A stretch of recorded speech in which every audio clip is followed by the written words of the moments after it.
wanted to create a place for women journeying with cancer to be inspired and to shake up the way we look at cancer so we can activate the power of our minds to heal us from the inside. Welcome to this series, Rethinking Cancer. I'm Cindy Scott, two-time cancer thriver and author of the Healing Journal.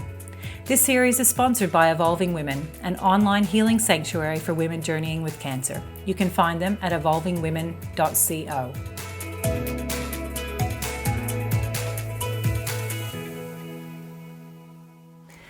Hello and welcome to this episode. I am super excited to introduce today's guest, Tahnee Svensk. Now, Tahnee's got a very interesting history. She is one of our cancer thrivers. She's a mum of 3, and she's the owner of Tahnee and the Treehouse Dance School. So welcome today. Thank you so much for having me. It's absolutely beautiful here. Yeah. Thanks so much for coming to my home and my little Oprah space. Oh, that's awesome. I'm very excited. Cool. I was so excited when we had a chat on the phone about your cancer story and what has come of it. So I was so excited to have the opportunity to have a chat with you today, and with the idea of sharing your story. So that others may be liberated by it as well. Thank you so much. Pleasure. So tell us when you were first diagnosed and what was going on for you in your life at that point. It was actually the start of COVID. So very 2020, sort of February, March kind of time? It was literally, so I first remember going back to start the term. So we start the term off at the beginning of February, the dance, same as school. Same as school. And I remember talking to a dance mum saying, I just feel very strange in my body at the moment. I'm exhausted and so this is going to sound out there, but I feel like something has sort of, because I had a lot of pain in my neck, has entered into my neck and it's in my bloodstream and it's moving around. So the pain changes. At 1 minute it'll be the neck, the next minute it'll be the heart, the next minute it'll be here. And I had been to the doctor since the end of November, and he'd say it's stress, because we have a big concert at the end of the year and it's quite stressful. So it's stress, take some time off, look after yourself. I went back again and he said, look, it could be that you've been sleeping funny on your neck. But there was something inside that said, no, there's something that's not quite right. Would you say that you've been someone who's typically quite aware of your body, though? Like for you to be really tuning in? Absolutely, totally. So when I described to that dance mum, and that haunts me still to this day, because I literally was explaining lymphoma. It's a cancer of the blood. And where my mass was, it was pushing the organs out of the way, the heart and the liver, the heart and my lungs. And it was growing. It ended up being 14 centimeters when they found it. 14 centimeters. 14 centimeters. That is massive. So I was having heart palpitations, and so I could feel it moving things out. That's why it kept changing where I was feeling the pain. Right. And I actually went to my mum. I was having the worst neck pain and I couldn't move my neck, and I was having Panadol every 4 hours. I was someone that never touched Panadol unless it was really bad. I just suck it up with some water, and she'll be fine. So to have Panadol and Nurofen every 4 hours just to for manage a whole weekend, the pain. I went to my mum in tears saying, I can't live like this. No. And she cried and we held each other. I had a CT scan. The doctor finally sent me for a CT scan on my neck, and it came back clear. My bloods came back clear. There was nothing there. And I just kept saying there's something wrong. I spoke to this dance mum around February and said, there's just something doesn't feel right. She said, please go get checked out. I went and did some Reiki for the first time ever, as per her recommendation, and this was crazy too. So I'd never done it before. I actually thought I was going for a massage. So different than a massage. I didn't do any research or anything, and I laid down on the bed and I was just thinking, this is odd. I wonder when she's going to start to massage me. Touch me, yeah. But I fell asleep. Yeah. I kind of went into that, really deep relaxation, so not quite asleep. Yeah. And lost track of where she was up to on my body. And all of a sudden, this I explain it as a bright light of explosion shook me and woke me up out of wherever I was, in the relaxation. And I kind of, I think I've been asleep, I think I moved and got dribble out of the way, but it started from the center, and it was just like a white shock. And then I had another sort of half an hour left, I guess, of laying there thinking, what was that? Mm-hmm. And then she asked me then, how was that? And I said, oh, it's really nice, thank you. Still thinking she didn't massage me. Really good. I'm so glad I paid $120, but I don't know how I feel. And I felt really spacey. Yeah. And she said, there's something with your heart. You need to go get your heart checked out. Wow. She said, you jolted when I got to your heart. I was working my way up, got to your heart, and you jolted. And I said, I actually felt an expansive white light, just an explosion at that time.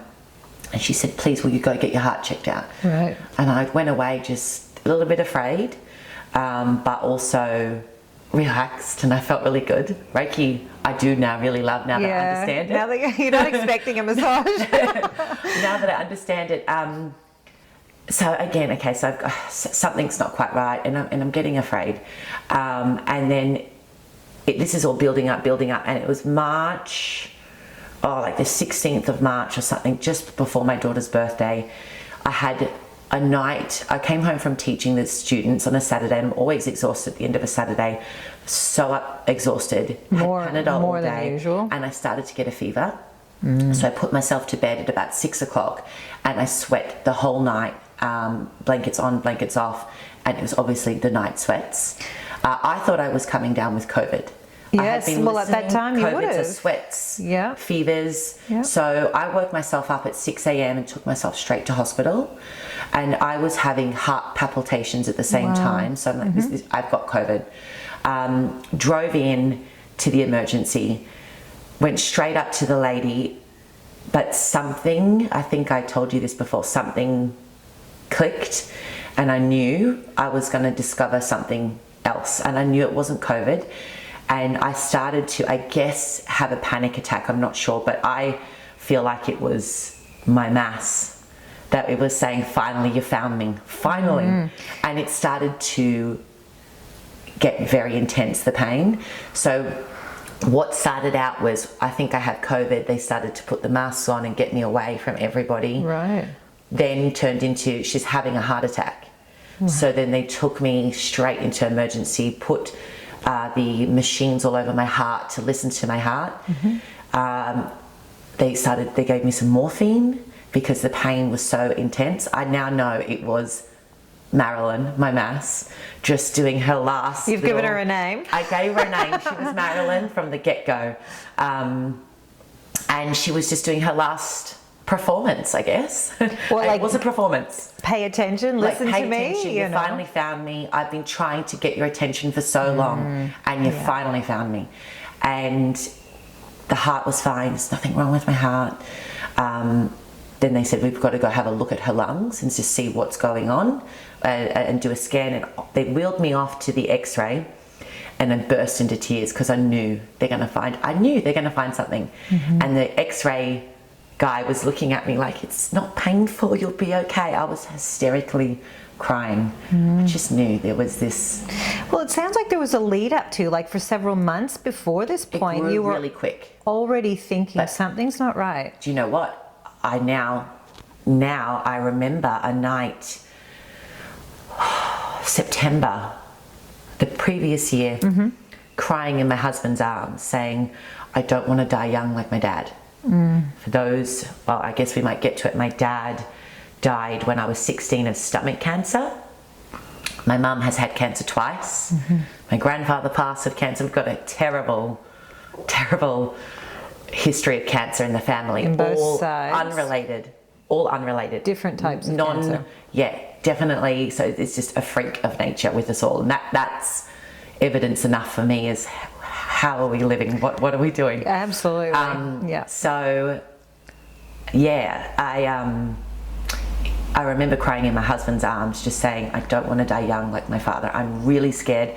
The closer I'm getting to 40 when he passed, I said, I feel like I'm afraid. I'm so afraid. And I cried in his arms.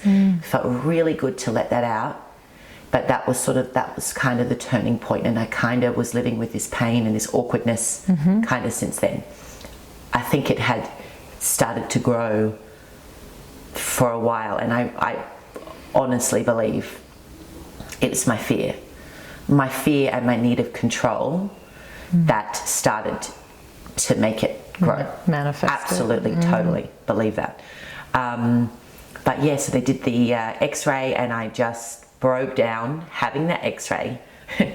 I think he just looked at me like, she's really odd. Like I think he thought that I was really upset about having the X-ray, but I just knew they were going to find something. They took me back to the bed. The nurse came over. She said, I'm so sorry, there's something there.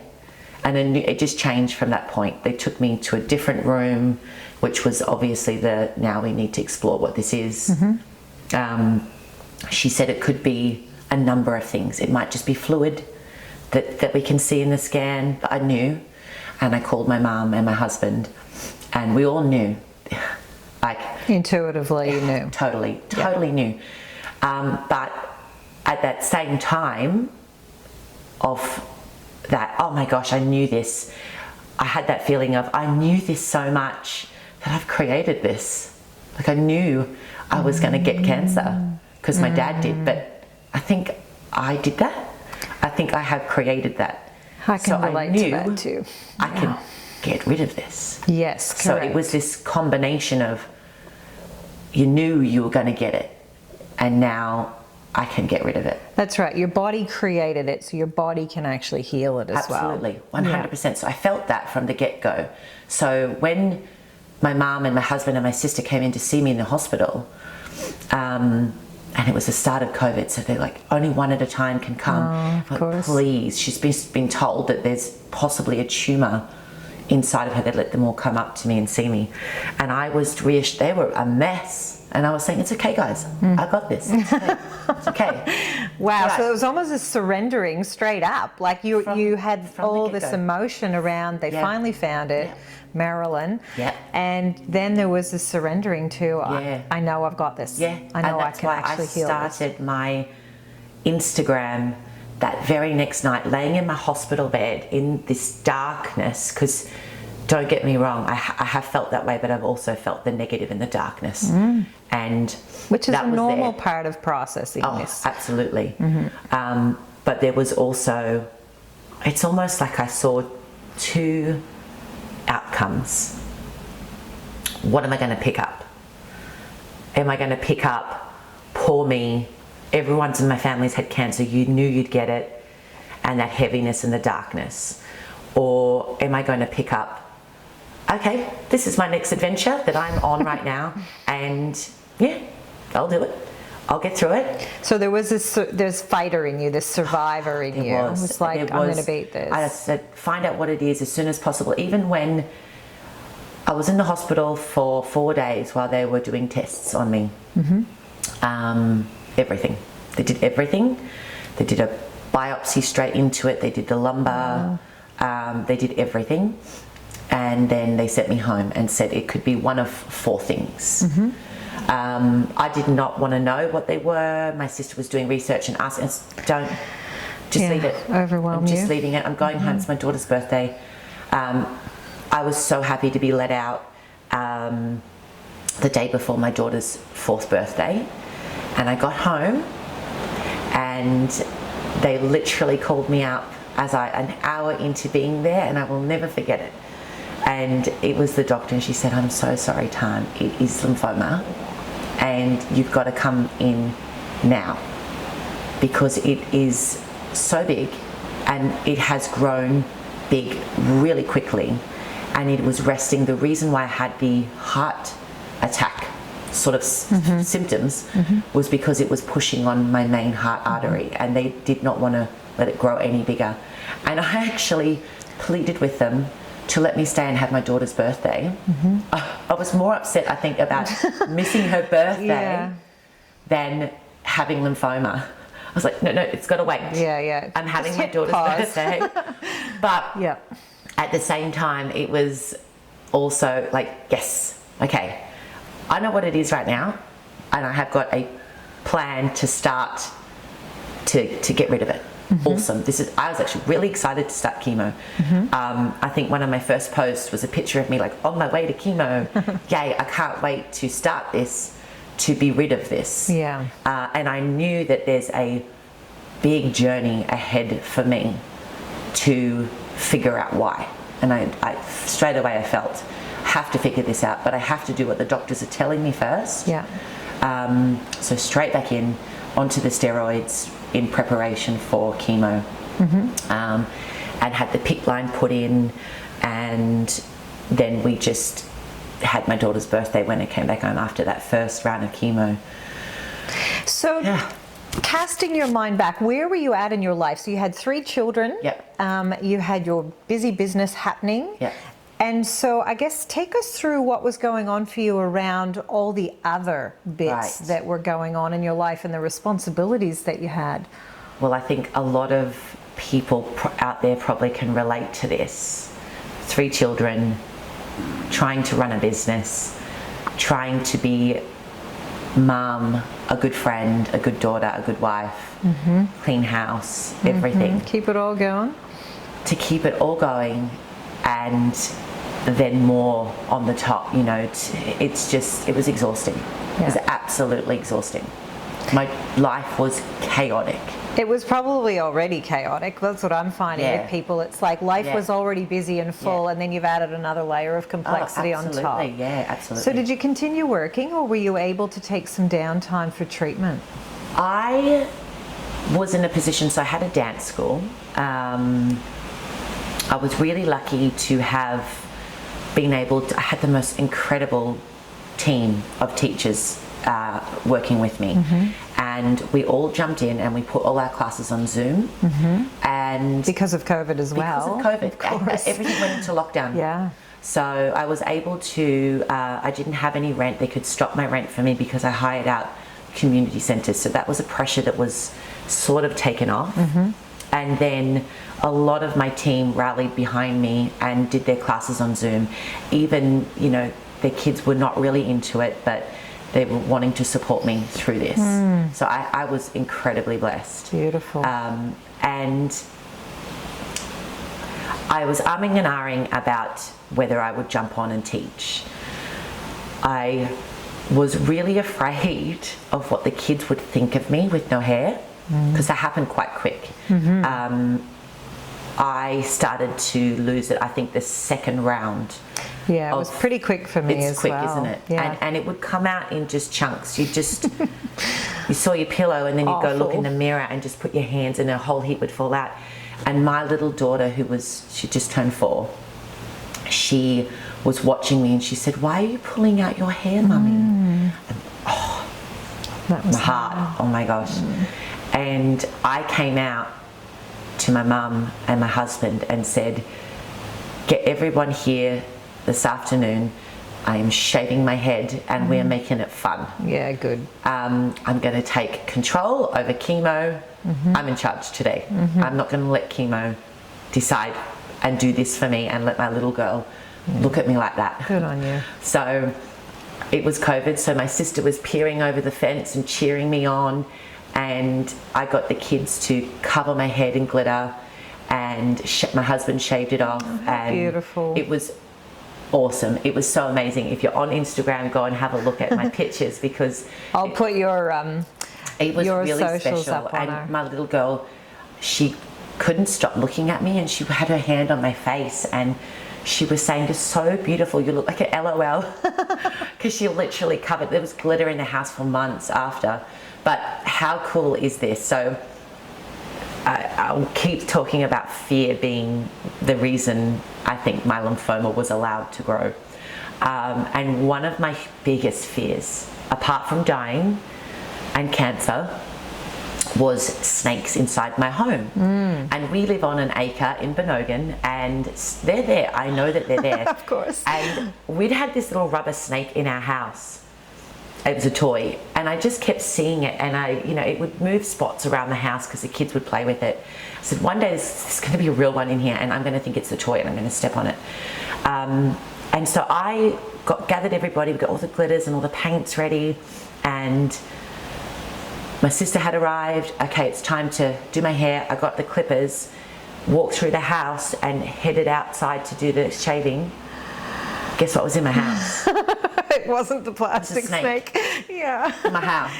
It's like, what else have you got for me, God? What else? Bring it on. I've got cancer. Now there's a snake in my house. But it was the funniest thing. And my mum, I didn't know where my children were. My youngest at the time was only 1.5. And I was so scared he'd think it was a toy and pick it up. So I said, Mum, we've got to get rid of it. And she just in full, protector mama bear mode, got what any person would do when there's a snake in your home. She picked up the IKEA tongs and got it by the head. And luckily it was at the changes season, so it was slower. Oh my gosh. It wasn't as quick. So she managed to get it and take it outside with these. That is the brave. tongs were plastic and they kept doing that. Yeah. So she kept dropping the snake and she'd get it again. It was not a big one. And she managed to get it out in the garden. But I quickly looked online, what does a snake mean? Yeah. What is the sign? Symbolic meaning. And it was an omen of the shedding of one's skin and the start of the transformation. And I was just like, that is incredibly beautiful. I am not afraid of snakes. I'm still would not like them inside my home, but I know they're out there. We've found long skins in the garden. I know that they get respect. Absolutely, so much respect now. And it was such a great day.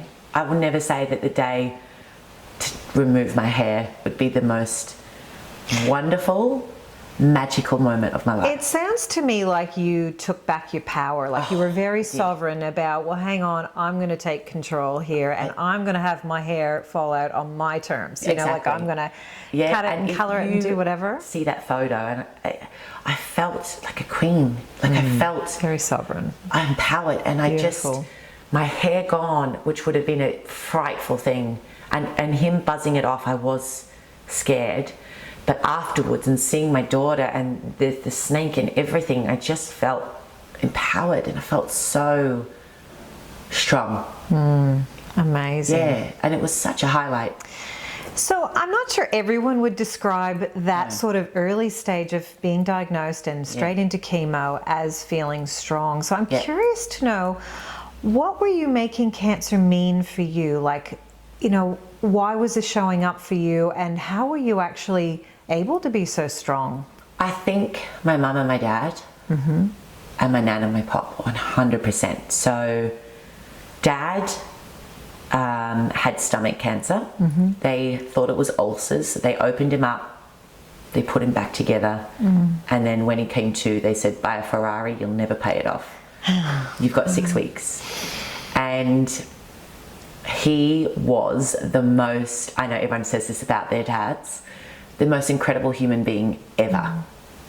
I believe that it was his time to go because he had so much wonderful stuff to do. Still gets me emotional even after him being gone for so long. But they said 6 weeks at the most. And he said, there's no way. He was offered chemo. He said, no, to give him longer. He said, no, I want to have the best last 6 weeks of my life. And I'm going to try and do things that might help. So he and my mom did a lot of research and he went on only organic food. He ate just fruits and vegetables and went on some crazy extreme diets. He tried to look at his life and what he might have been holding on to. So that's kind of the way that they were thinking. Even and the back way that they then, are. that's amazing. Back then, even back then. Very he progressive. Had that Louise Hay, you can heal yourself, So he's like one of my Bibles. Yeah, she's incredible, hey. Yeah. So what have I done? What am I doing? What can I let go of? He woke up and he really took accountability, hey? Like that was he woke up and saw responsibility. every sunrise. And he was present every day and he looked into that sun as it first came up and thanked the universe for that day. And he said, I really want to see if the world will end in 2000.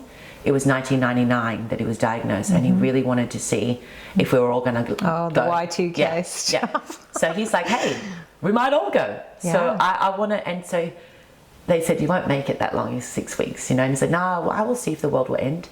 And he died on the 2nd of Jan, 2000. So how many weeks was that? Or a year. Oh, wow. That's lived amazing. for a year. He lived for a year. Good on him. And in that process of, so first it was like he was getting really good. The tumours, the markers, his bloods were all looking great for 6 months. And then it took a turn. And I think he kind of knew. So then it was sort of like, no, I'm going to beat this, to then, no, I'm going to prepare to leave my family. And we did some really cool things with him. Had some really great trips. And he started to do some motivational talks as well. And he was flown around a few places. And he was not an educated man. His message was very simple. Very simple.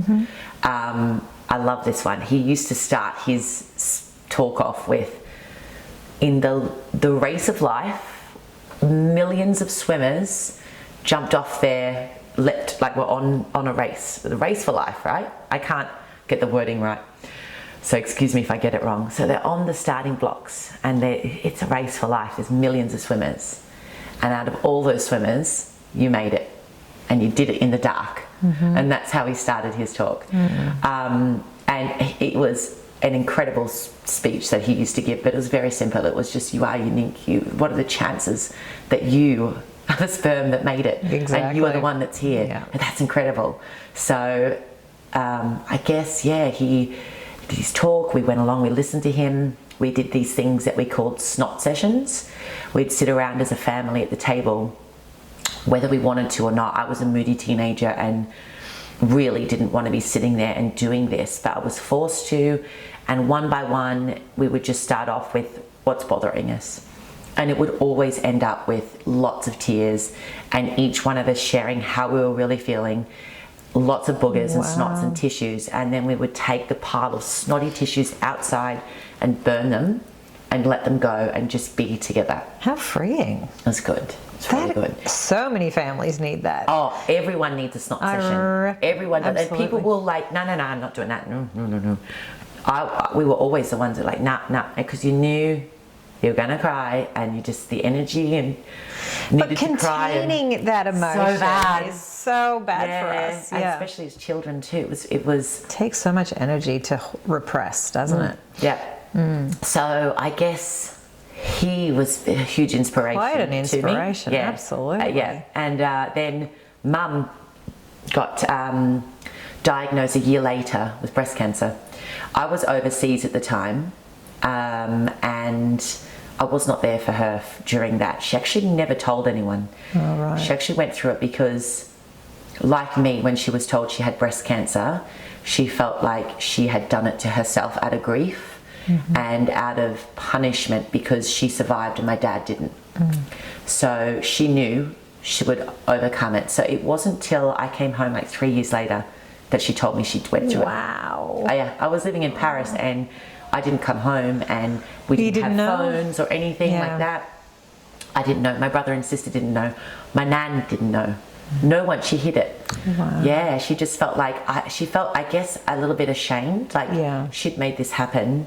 And she knew. But to carry that all herself. I know. Wow, that's so she huge. got cancer a second time, and now she's like, okay, I'm gonna let everyone know, and do it differently. Yeah. No more cancer for her. So you've had, growing up in a family where there's been examples of cancer, and obviously seeing your dad be such an inspiration, and also your mum handling it in a very different way. Yeah. How did you take it on when you were first diagnosed? Straight away, I went to, I had that feeling of, right, let's do this. Let's start this. Let's do it.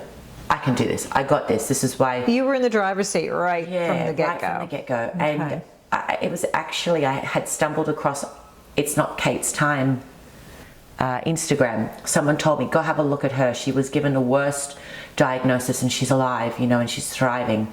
And I saw hers and I saw her energy and that inspired me. And my dad's story, not my dad's story, because unfortunately he didn't survive, but Mum inspired me, and so I guess I did start with that. I can do this. You had a belief, a conviction. There were also, I remember with my dad, I used to do some visualization for myself. I thought I could help him.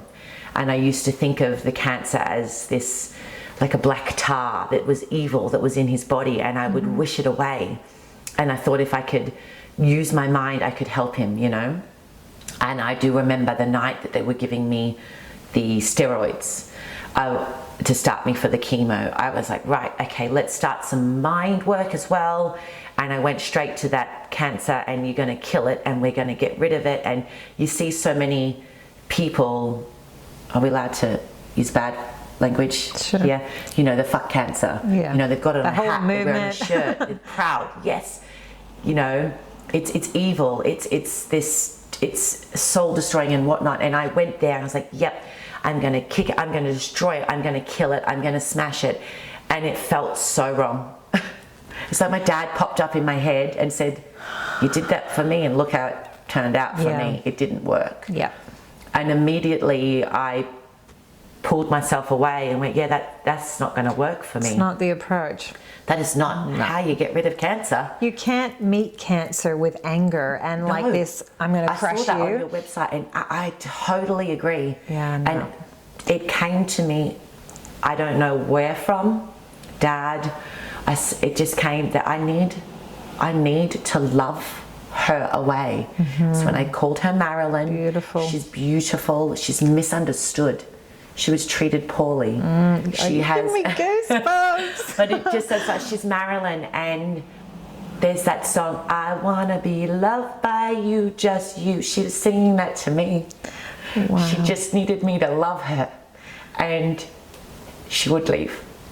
So I love this. So emotional. That's okay. Because it's so, I don't know where it came from. Emotions are actually a good thing. You know, I don't know why we try not to have them. I don't know where this came from. It came from somewhere else, and from that moment, that's the only way I've thought of it. And it was powerful, and it feels like, I guess people go to church and they say they feel the Holy Spirit. For me, I wasn't in church, I was in hospital, pumped with steroids in the darkest place of my life, with COVID going on, the world's coming to an end, we have to lock things down, you're going to start chemo tomorrow, we're going to shove something in your spine and see if it's gone to, but I felt love. God is everywhere. Yeah. God is in us, God is all around us. Yeah, it was incredible. So I love that you chose to befriend the tumor. You gave it a name. I did. You actually, you didn't make fun of it. You made fun with it. Yeah. Like you wanted to befriend it, and as though you were curious about why it had shown up. Really curious. Yeah. And maybe even saw that it was a gift in some way. It was. Yeah. Yeah, and that the next journey up until this day has been the biggest gift. Like the gifts keep coming. They actually don't stop. Every day there's something. Even, you know, it was one of the darkest times of my life, and the darkest times for everybody. That was the beginning of COVID and the lockdown. And it was the most amazing gift at the same time for me, and I would go back and do it again. Yeah, that's what I say too. Like, I would never wish cancer on anyone, but my life has been so enriched for having it. Yeah. And the journey, the self-discovery, the changes that you make in your life as a result of it. The people and the connections too that I've made. The richness of relationships. Absolutely, yeah. What would you say have been, some of the gifts that you have personally gained from having cancer? I actually saw myself the way others saw me, and I felt a great sense of how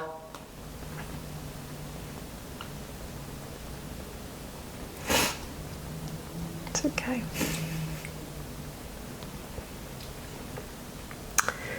How enough I am for people. And I think that was huge for me. I am enough.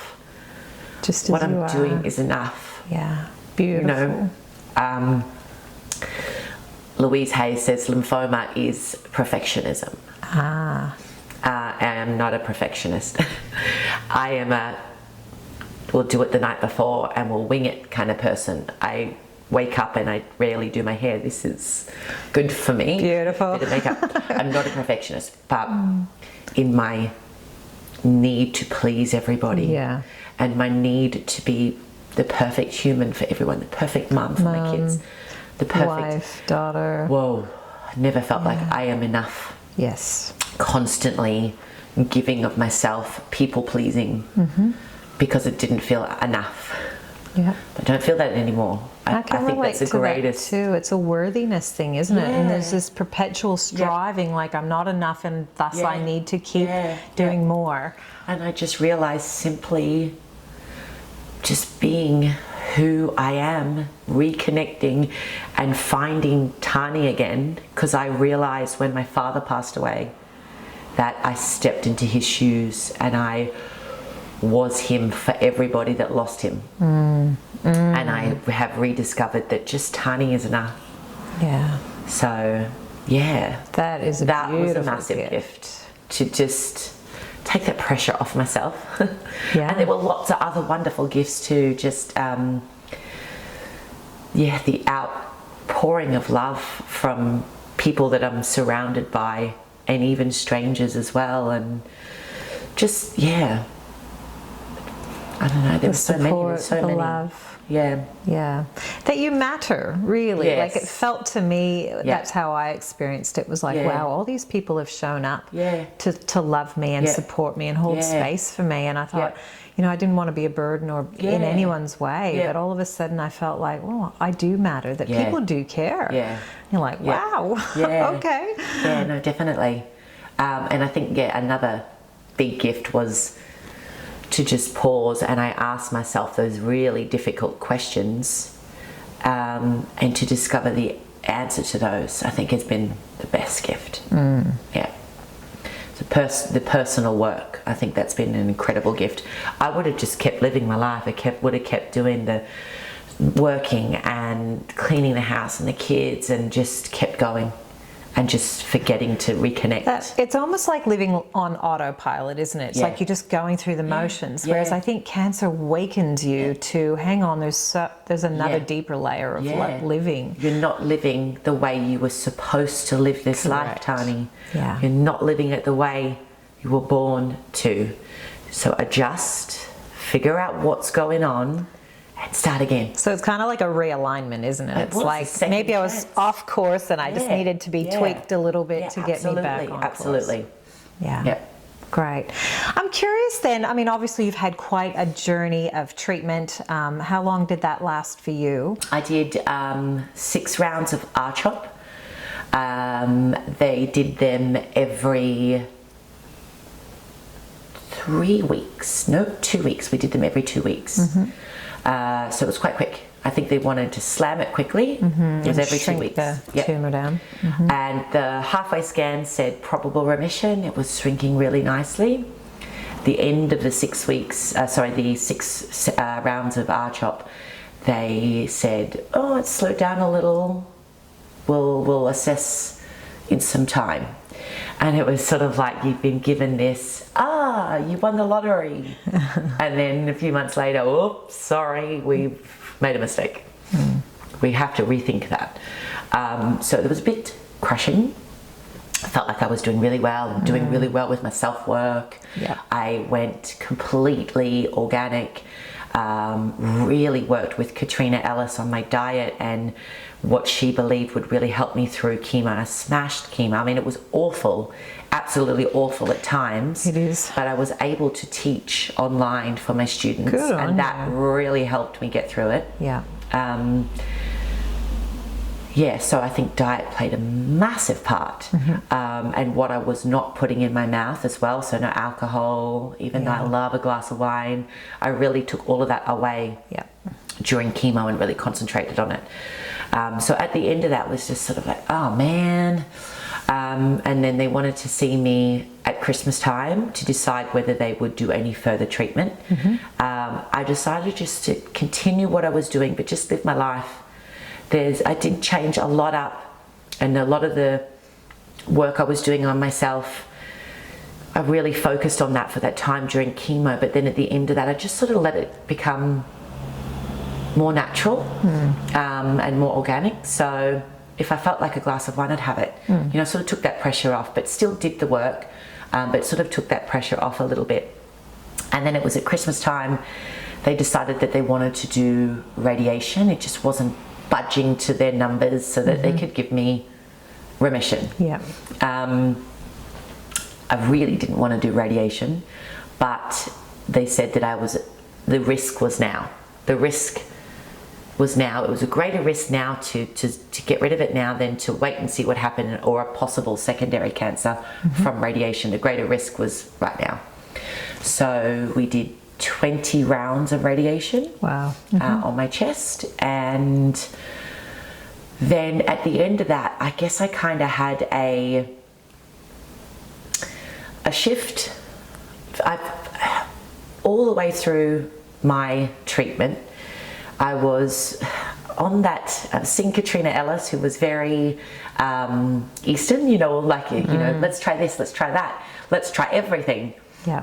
And then there was the doctors saying, nope, don't get yourself too healthy. Conventional. We need to eradicate this cancer. You can't be too healthy. And what she was doing was supporting my immune system. So you were dabbling between Eastern, trying different things to boost your immunity and doing the very Western. Yeah, and they actually called me and they said, we need to know what you're doing with her. And we need to see that if it'll affect the chemo. Yes. And they actually said, stop everything. Now, it's awful, isn't it? It's really awful to sort of that they're not working together. Yeah, they should so work together. There's so many wonderful things out there to try that the doctors just don't tell you to do. A lot of the stuff that she, and then other people too, and their journeys. I listened to everything. I listened to everybody. Someone said, put a crystal under your bed. I did that. All these things that were not going to harm me. Why not? Give it a go.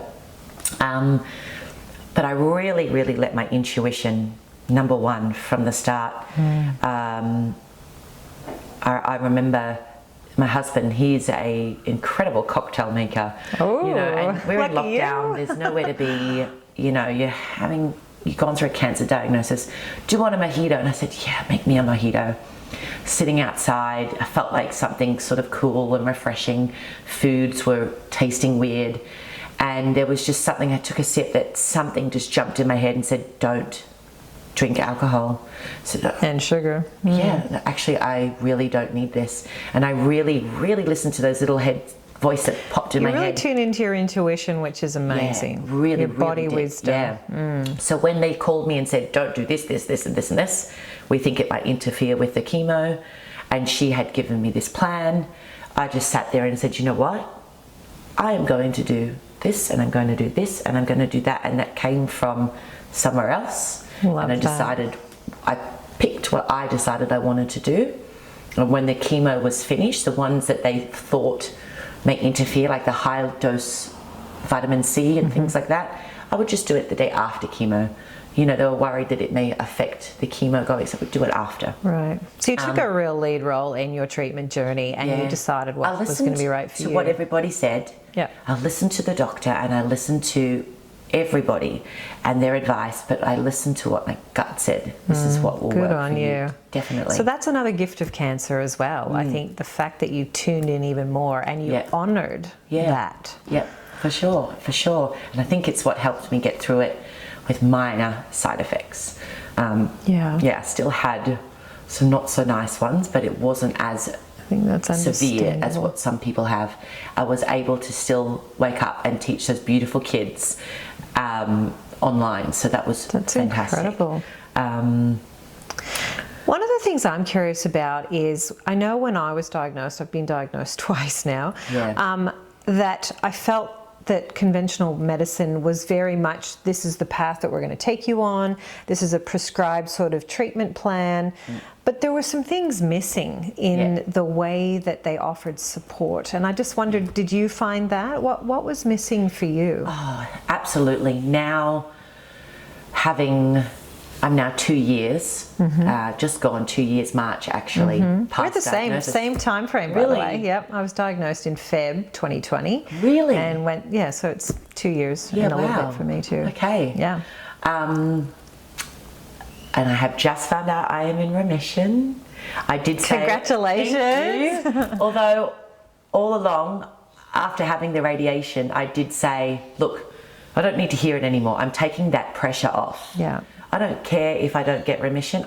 I'm going to feel it first, and it'll come. Nice. I actually had a really crazy moment driving in my car, which I'll tell you about maybe a bit later because you've just asked me a question, where I just absolutely broke down and said, I know that my body's taking its time, and I put trust in my body, and I'll have remission when I'm supposed to have it. So I sort of took that pressure off, but I will have it, but when my body's ready for it. Yeah. And so, but it does really feel good to have a doctor say it. Hear those words. It does feel really, really good. But I've always said, I don't need to hear it. I already am in remission. I did say that from my final ring of the bell after radiation. I am in remission now, and I could not have a scan now. I am going to be in remission, but it is very good to hear it. Yeah. But your question was, what was missing for you? what was missing? So much. Now being 2 years past, and all of the things that I have discovered for myself along the way, all the books that I've read, all of the exploring people's different ideas and thoughts behind why cancer has appeared, and asking myself, why have you appeared? And asking myself, do you want to keep living? The really hard stuff. The deep questions. Yeah. And getting those answers and coming out this side. There is so much that they don't do. I got a pamphlet that said what lymphoma is, and then I was given a sheet of my treatment schedules and sent home. And that's it. That's it. And then a little pack of movie coal because I might get blocked up. Right. That was it. So no sort of emotional support or psychological support? I mean, the nurse, she was beautiful and lovely, and she, you know, call me anytime, you know, whatever you need, we're here. And the nurses that did my chemo were unbelievable. Like, I take my hat off to them. They were great, very supportive whilst I was in there. But it's all that stuff that you do at home in those weeks between. Yeah.